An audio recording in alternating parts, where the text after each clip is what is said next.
miyembro ng gabinete sa pagtrato sa kanila ng mga senador sa pagdinig tungkol sa pag-aresto kay dating Pangulong Rodrigo Duterte. Kaya raw ayaw nila dumalo sa hearing dahil nabubuli lang sila. Nasa frontline ng balitang yan, si Mayan Los Baños.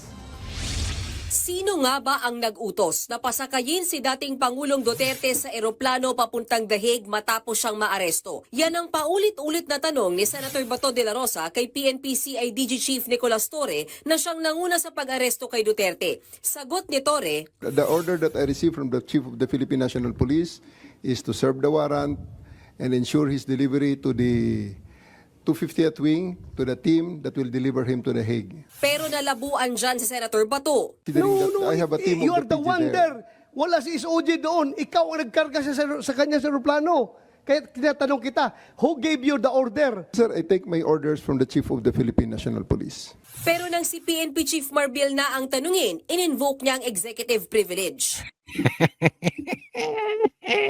Nagtuturuan.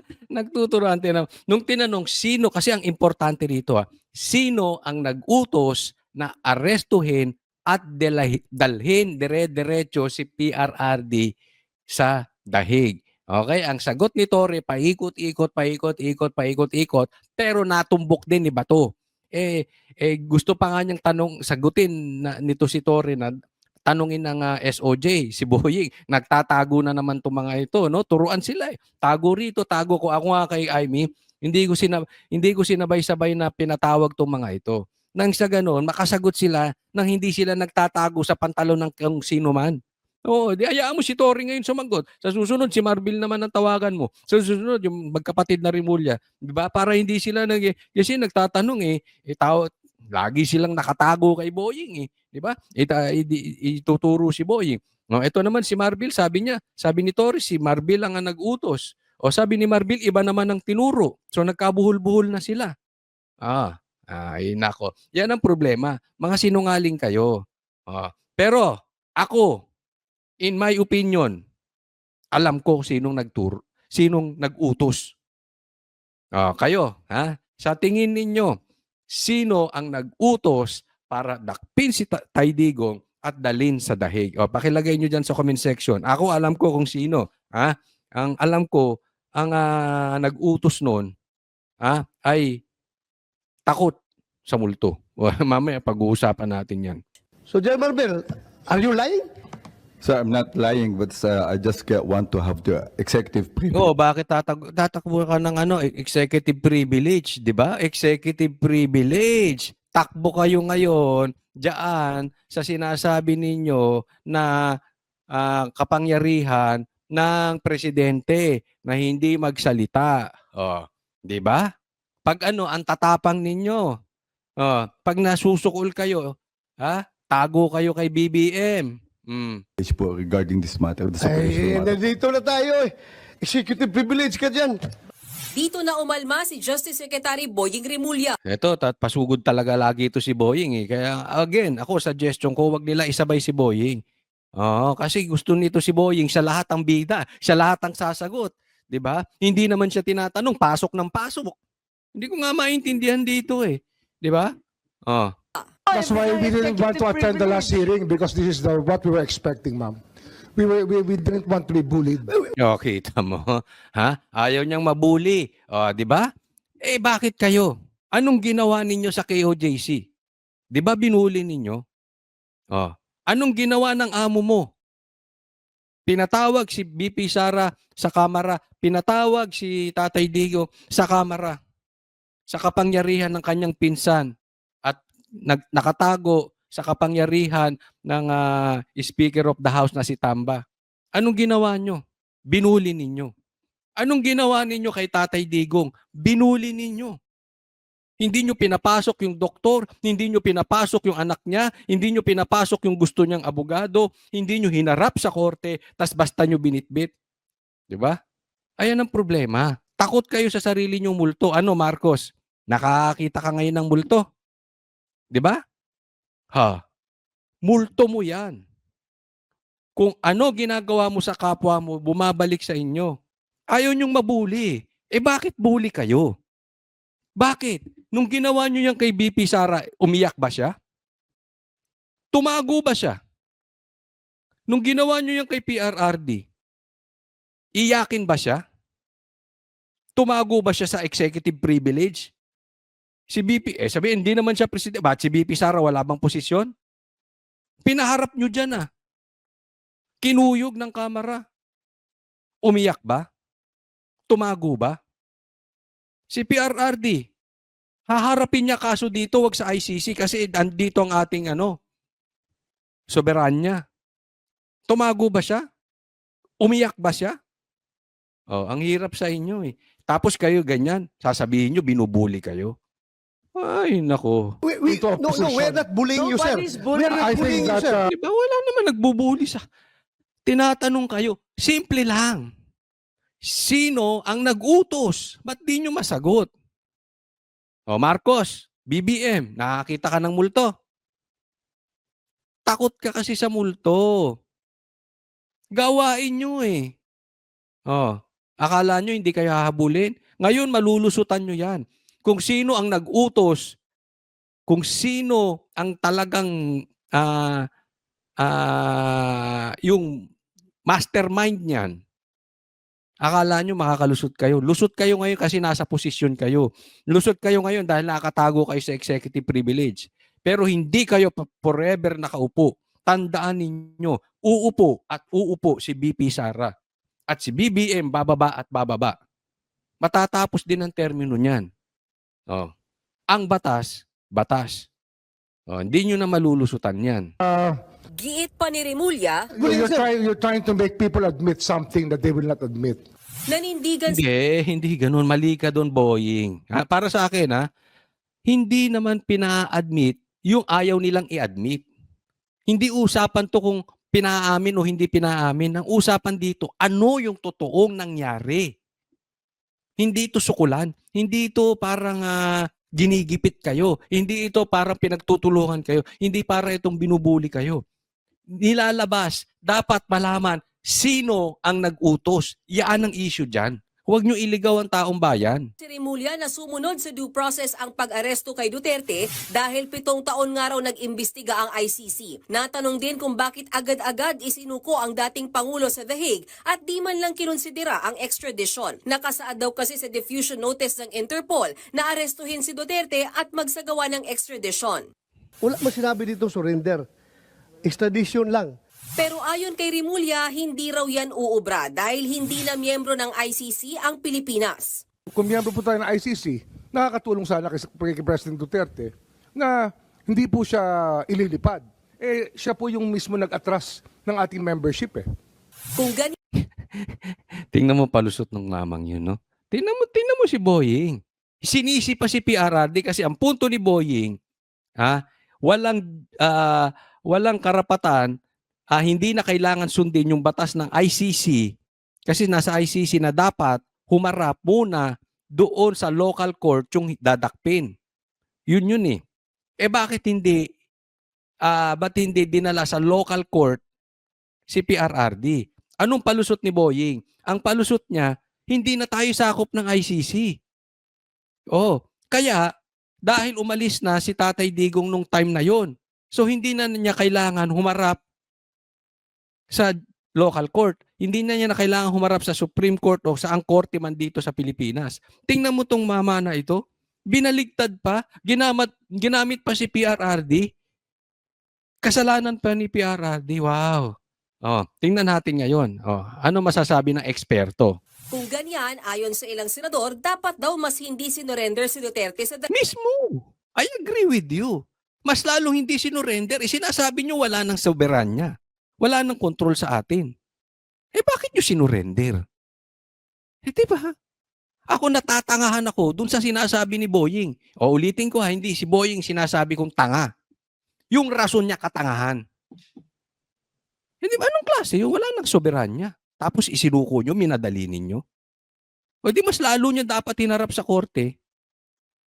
Sabi, siyempre, kampi yan si Amy tsaka si Bato kay PRRD. Hindi po, papakita ko sa inyo, hindi lang sila. Hague at ikinulong na lang sa lokal na korte. Yun ang best judgment namin. Yun po ang tingin namin na mabuti po sa ating bansa. Ayon naman kay dating Supreme Court Associate Justice Adolfo Azcuna, legal ang warrant Ayan ang sinasabi, okay? Meron ngayong, kasi banggit ng banggit before na may patungkol sa mga justice na legal daw ang pagkakahuli kay PRRD. Ngayon, ito, justice din. Ulitin natin. Justice Adolfo Azcuna, legal ang warrant of arrest na inisyu ng ICC. Pero ang surrender na ginawa kay Duterte ay hindi tama. If we don't have a treaty, then we cannot surrender the suspect to the ICC under this section, because this section requires that the surrender be pursuant to a treaty. 'Di ba ang liwanag noon? Legal yung warrant of arrest. Bakit? Wala tayong jurisdiction sa ICC. So pwede silang mag-issue ng warrant of arrest. Pero ang problema dito, yung hindi pinaharap si PRRD sa korte natin. Kasi hindi naman natin kailangan silang i-recognize dahil meron tayong sariling batas, meron tayong soberanya. Sa katunayan, hindi nga natin kailangan dalhin sa ICC.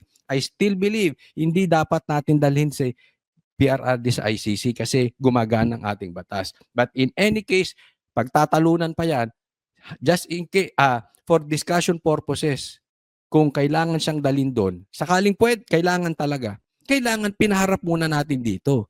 Kasi nga walang treaty. So yung pagkaka-aresto kay PRRD at minadali, yun ang illegal.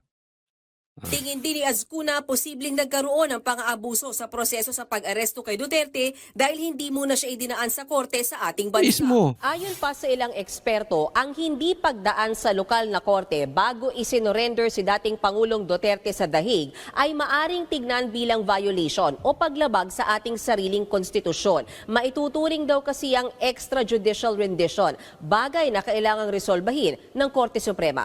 Sa gitna naman ng Alam nyo, puntahan muna natin. Napaka-importante na talagang dumaan, okay, sa korte natin. Kasi, alam mo nagiging rason itong mga ito. Si Torre, nung pumasok sa KOJC, ang sinabi niya, papasok kami sa ayaw at sa gusto ninyo. Saka na lang kayo magreklamo. Kung gusto ninyo, magreklamo kayo sa korte. Anong sinasabi nila dito kay PRRD? Dadaling ka namin, isasakay ka namin sa eroplano. We will do this the hard way. And what do you want? The easy way or the hard way? Dadaling ka namin doon sa ayaw at sa gusto ninyo. Saka na lang kayo ulit magreklamo. Exactly po. Kaya tayo merong batas na due process. Dahil ayaw natin yung ganyang sistema. Alam mo tong sistema ni Torre na ito? Ito yung tinatawag nating baryotic system. 'Di ba? Uso yan before. Huhulihin ka namin sa presinto ka na magpaliwanag. Hindi na umuubra yung ganon. Meron tayong batas. Dapat ang paghuli may due process. Hindi pwedeng huli ka ng huli.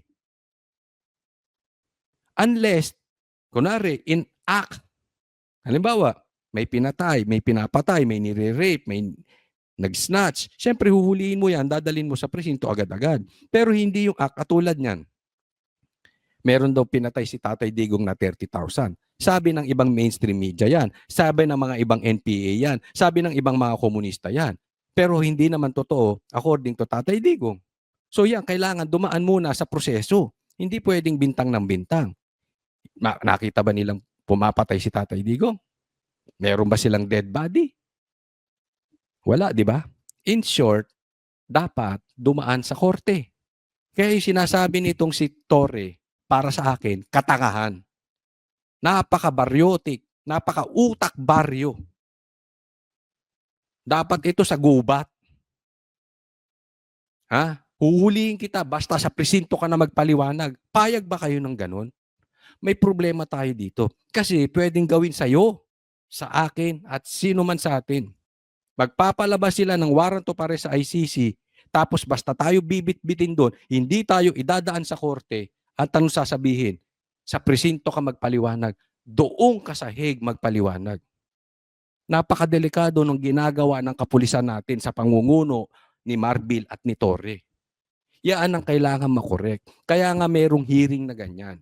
I agree with this hearing. Pigilan natin with all our reasoning, yung ganyang klaseng prinsipyo ni Torre. Nasa presinto ka na lang magpaliwanag, gagawin ko yung gusto kong gawin. Hindi po pwedeng ganon. Napakadelikado niyan. Yan po ay nagmimistulang martial law. Ha? Wag, alam mo, may problema itong mga ito eh. Kasi lagi sila nakatago sa executive privilege, executive privilege. Ano sinabi nila, Amy? Mag-executive session na lang. Ano sabi ni Boying? Ayaw nila ng executive session. Kasi executive session, mag-uusap sila at yung sagot, di ba kasi executive privilege, as sinasabi doon, hindi nila kailangan sagutin yung mga tanong. Karapatan niya ng executive. Pero sila Torre, hindi naman part ng executive eh. Di ba? So, mali ang pagkakaunawa ni Boying sa maraming batas ng Pilipinas. Abogado pa man din siya. So, sabi, suggestion, executive session. Anong namang itong executive session? Ito executive session, tatanungin sila in private, doon nila sasabihin yung mga sagot doon sa tanong. Anong sabi? Ayaw nila. Dahil ayaw nila Boying, dahil sabi nila, lumalabas daw yung mga pinag-uusapan sa executive session. Ibig mong sabihin, Boying, wala kang tiwala sa sinasabi ni Amy? Ibig sabihin, Boying, wala kang tiwala kay Bato? Ibig sabihin, wala kang tiwala, Boying, sa sistema natin dyan sa Senado? Sinong paniniwalaan mo? Si BBM lang? Naku, anong klase ito? Hindi ko maintindihan tong mga pakulo nitong si Boying, no? Pero next topic po tayo. Tingnan po natin ito, ha? Ito po kasi si na-contempt po kasi ito si Lacanilaw. Okay, Lacanilaw. No? Okay, nakalagay dito, pinost to ng Inquirer, just in. Breaking news po. Imis Marcos office says Special Envoy on Transnational Crime Ambassador Marcos Lacanilaw has been released from Senate Detention Facility. Kasi na-contempt ito. Marcos office claims Senate President Chis Escudero refused to sign the contempt order requested by the Senate panel on foreign relations. As expected, Escudero refused to sign the contempt order just like he refused to sign the subpoenas. Ayaw niyang, alam niyo yung pinapatawag ito sila, itong sila Boying at ayaw umattend. Pinapasabpina na ni Amy, papakontempt. Ayaw pirmahan ni Chis. Ngayon, ito na naman. This time, he went even further. He ordered Lacanilaw's release. Hindi lang sa hindi niya pinirmahan, in-order pa niya, i-release yan si Lacanilaw. In spite of the ambassador's blatant and repeated lies before the Senate. Ito po ang sabi ng Inquirer.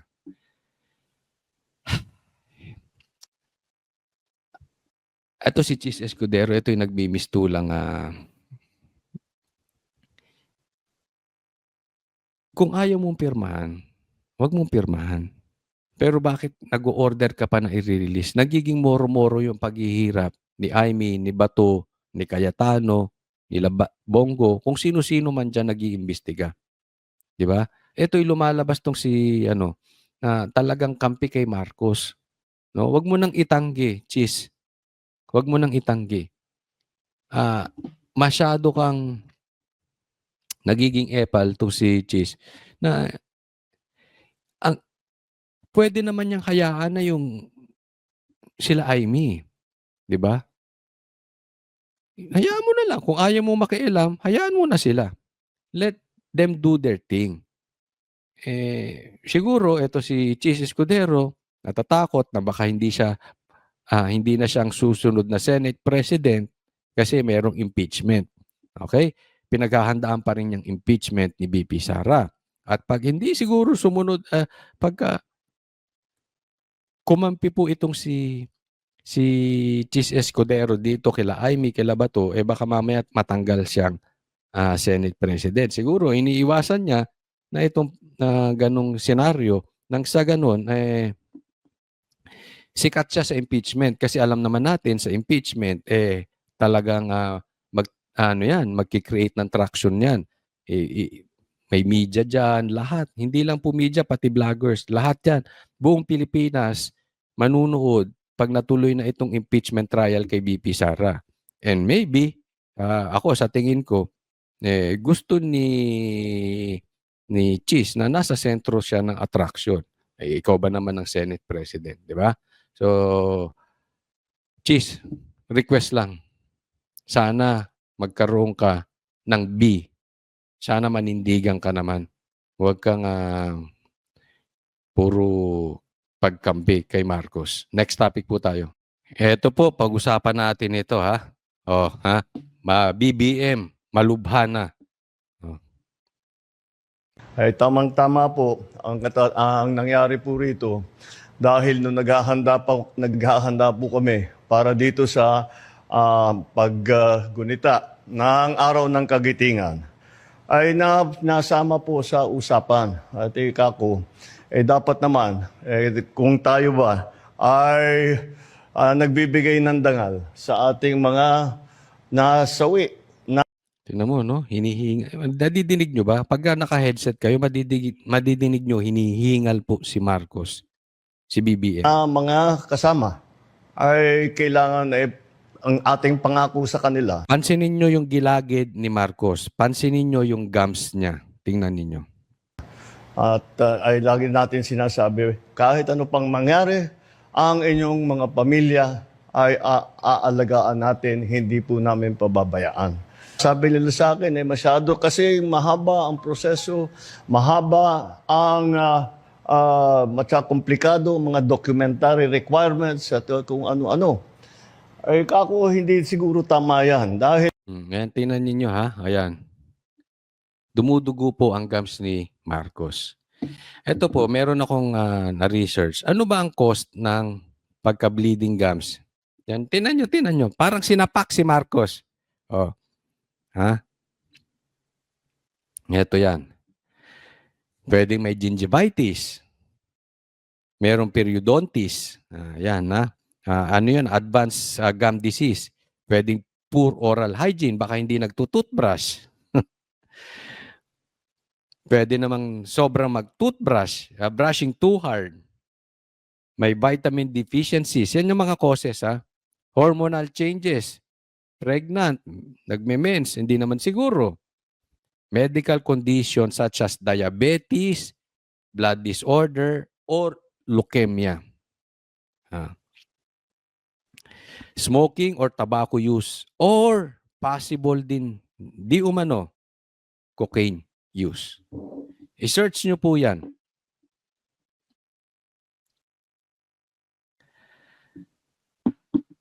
Tingnan nyo. Napakaliwanag niyan. Alam mo, itong mga ganitong klase, Marcos, BBM, dapat ipaliwanag niya ito. Nakikita niya naman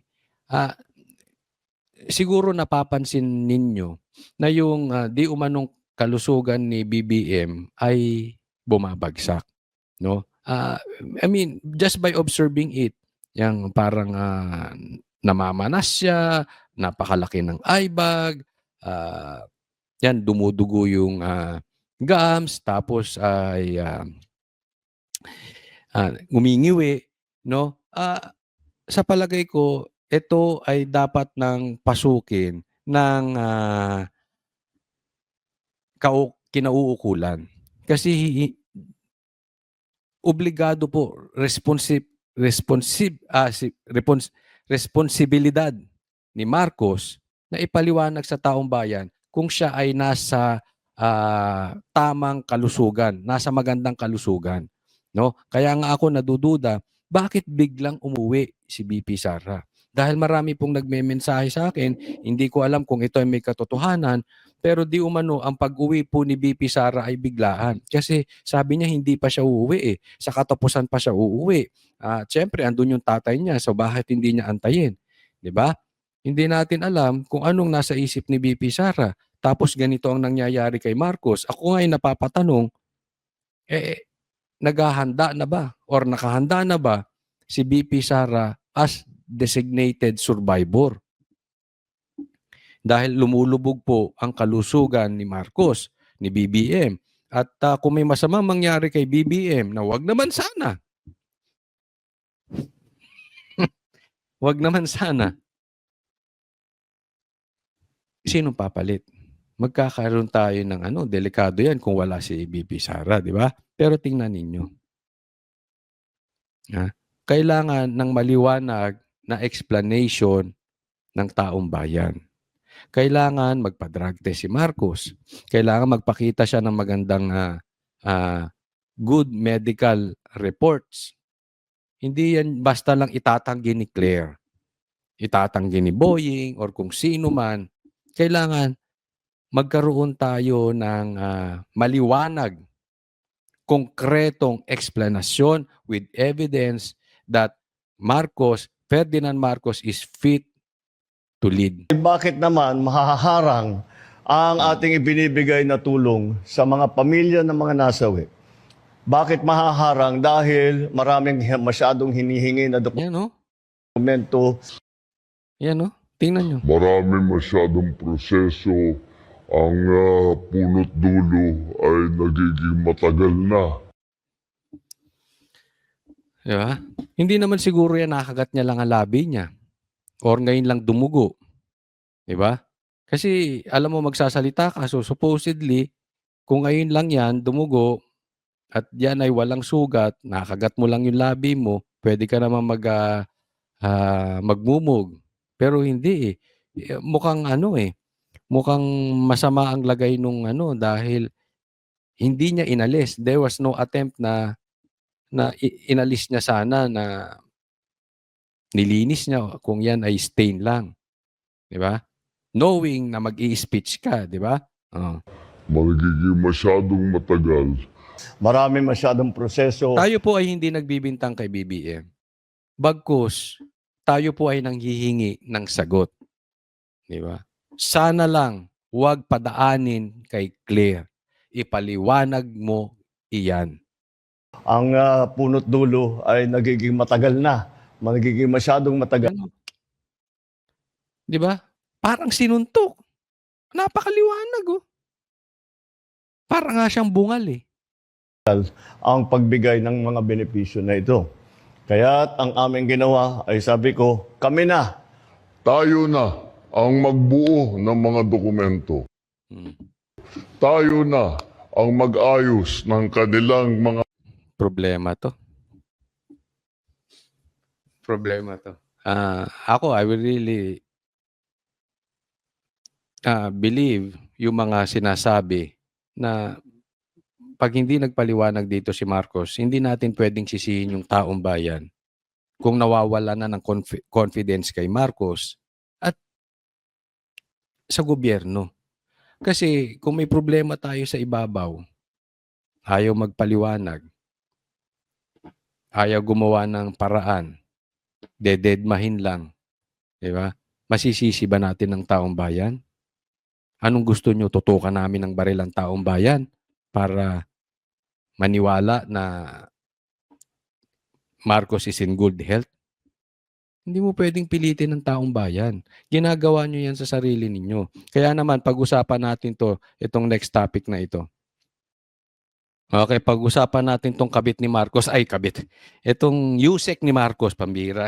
Kasi itong asta ni Claire, parang Parang first lady ko makaasta. But anyway, sige, pag-usapan natin ito. Kayo munang magpatunay na mayroon siyang ginagawang mali. Kapag wala po kayo napatunayan, wala po kayong karapatan humingi sa Pangulo ng anuman demand patungkol sa hair follicle test. Ano po? Yun. So para sa kanya, wala akong karapatan, wala kang karapatan, kayong mga Pilipino, wala kayong karapatan mag-demand ng hair follicle test. Bakit? Itong rason niya. Ano ba ang basihan para sa paghingi at i-demand sa Pangulo ang isang hair follicle test? Ito po ba'y may pagbibintang? O yan ko. So anong rason? Bakit magdi-demand kayo ng hair follicle test? Pinagbibintangan nyo ba si Marcos? Yan ang niya. Meron ba kayong binibintang kay Marcos?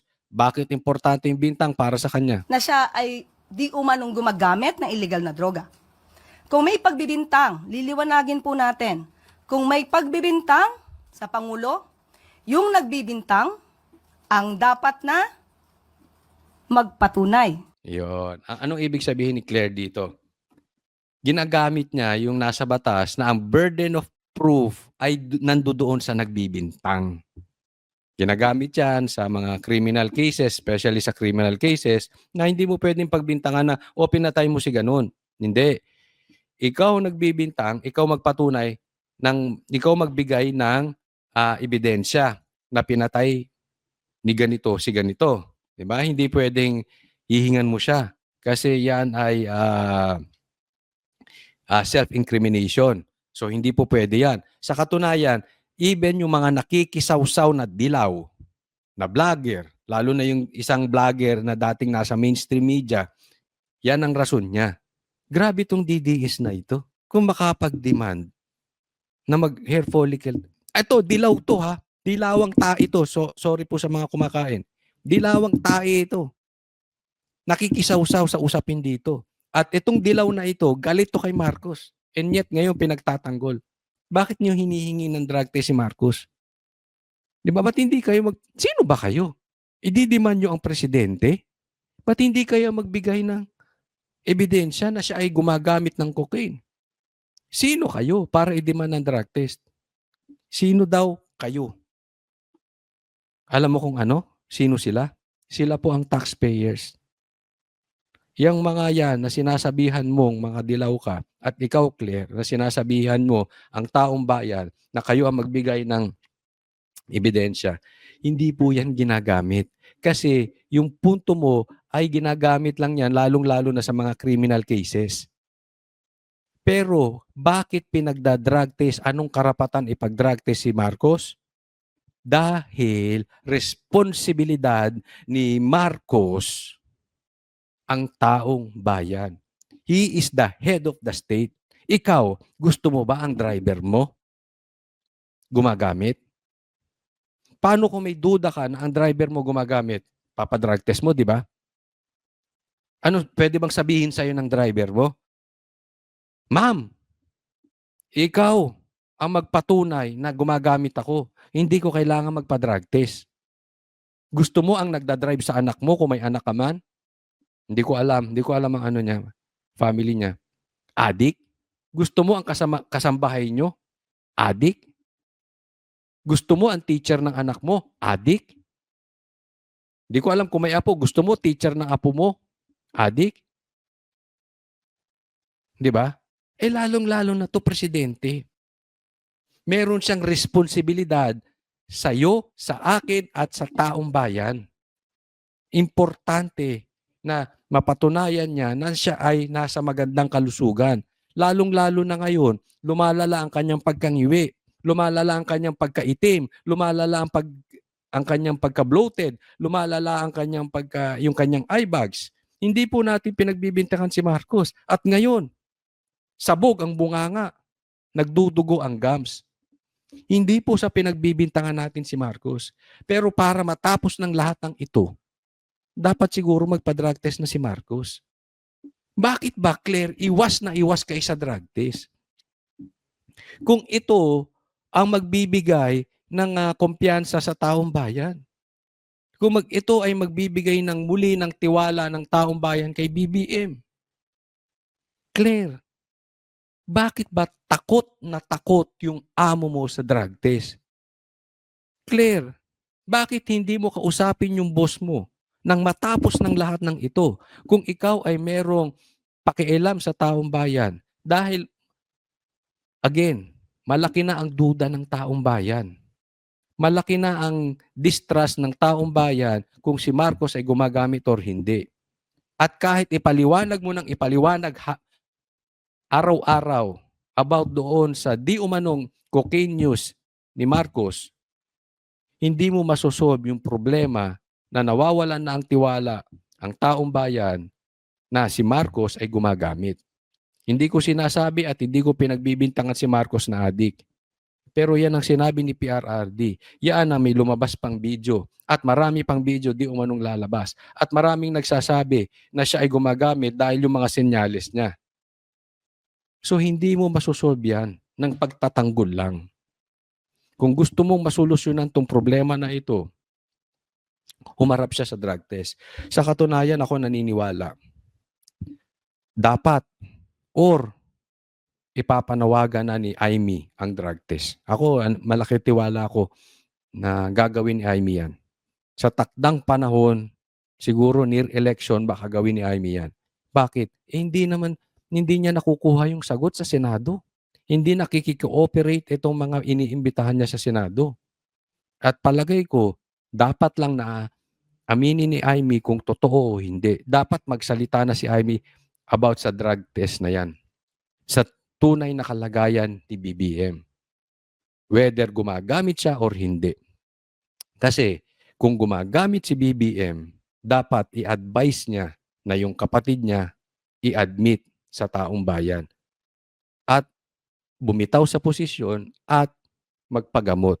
Dahil hindi niya pwedeng ilagay sa alanganin ang ating bayan. Ngayon naman, kung sakaling sasabihin ni Aimee na hindi gumagamit ang kanyang kapatid, then we should tell her na dapat magpa-drug test yung kanyang kapatid. No? Dapat ako naniniwala manindigan na si Aimee. Hindi siya pwedeng tahimik patungkol dyan sa drug test na yan. Kung gusto niyang maibalik ang tiwala ng taong bayan sa Marcos, kung gusto niyang maibalik ang tiwala sa kanya ng taong bayan, he should call out or she should speak about her brother. Kung adik or hindi adik. No, but please, Aimee, huwag kang nasa gitna at hindi ka magsasalita. Kung ikaw ay private citizen, it's okay. Natural, naiintindihan kita. Kapatid mo yan, ipagtatanggol mo yan. If I'm in your position, gagawin ko rin. Pero, kung ikaw ay opisyal at ikaw ay senador, walang kapatid. Ang inyong loyalty ay dapat nasa taong bayan. So, wag mong gayahin to si, na yung kanyang pagiging vlogger, nakalimutan niya ata na dapat siya ay nagbibigay ng tamang advice kay BBM. Kung may ginagamit man o wala. Hindi po pwedeng gumawa ng kwento, walang basihan. Hindi naman gumagawa ng kwento at walang basihan. Ano sinasabi mong walang basihan? Hindi mo ba nakikita ang yuwi na si Marcos? Hindi mo ba nakikita dumudugo na yung gums? Okay, hindi ko sinasabi that is confirmation 100% that is cocaine news. Hindi ko sinasabing ganun. Ang sinasabi ko po is the possibility na pwede. Kasi the signs are there. Hindi mo nakikita, Claire? Hindi mo nakikita? Ulitin ko, hindi ko pinagbibintangan si Marcos. Pero dapat maipalawanag niya yan. Huwag mong sabihin na gumagawa ng kwento. Nakikita ng taong bayan yung mga signs Ano ka ba, Claire? Isang guni-guni para masira ang Pangulo? Guni-guni ba yung andyan na nga yung senyales? Totoo or hindi totoo? Hindi ganyan ang rason na magiging paraan para maniwala ang taong bayan na siya ay hindi gumagamit ng cocaine. At walang basihan. Kahit saan po na kaso. Kung sino yung nagbibintang, siya ang... Hindi po kaso ito. We are not talking about criminal case. We are talking about responsibility. Claire, huwag mong iligaw ang taong bayan. Alam mo yung sinasabi mo because you are a lawyer. Hindi po natin pinag-uusapan dito kaso. Tiwala ng taong bayan ang pinag-uusapan dito. Magbigay ng pruweba. Hindi nyo pwedeng sabihin na, ito, gumagamit ka, patunayan mong hindi. Hindi po yon ang tamang logic. Kayo po na nagbibigay. Ngayon, hindi daw yun ang tamang logic. Ako, sinabi ko yung logic ko.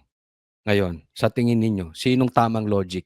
Yung logic ni Claire o yung logic ni Coach Oli? Hindi po ako nagbubuhat ng sarili kong bangko. Hindi po ako abogado. Hindi ako matalino katulad ni Claire. Ako lang po ay sa totoo. Kaya sa tingin ko, tama ako. Ang problema dun sa iba, matalino nga, Wala naman sa totoo. Kaya nagmumukhang sinungaling. Kaya nagmumukhang bobo. Kayong humihingi at nagdidiman sa Pangulo, kayo muna ang magpatunay na mayroon siyang ginagawang mali. Kapag wala po kayong napatunayan, wala po kayong karapatan humingi sa Pangulo ng anuman demand patungkol sa Yung kapal ng mukha, no? Walang karapatan ng Pilipino. Walang karapatan ng taong bayan na magdemand sa Pangulo. At yun nga mga kababayan, anong masasabi niyo sa balitang ito? Maaring ihayag ang inyong opinyon at kuro-kuro sa comment section sa ibaba. Huwag din kalimutang mag-like, mag-subscribe at mag-share sa bidyong ito. Maraming salamat sa panonood.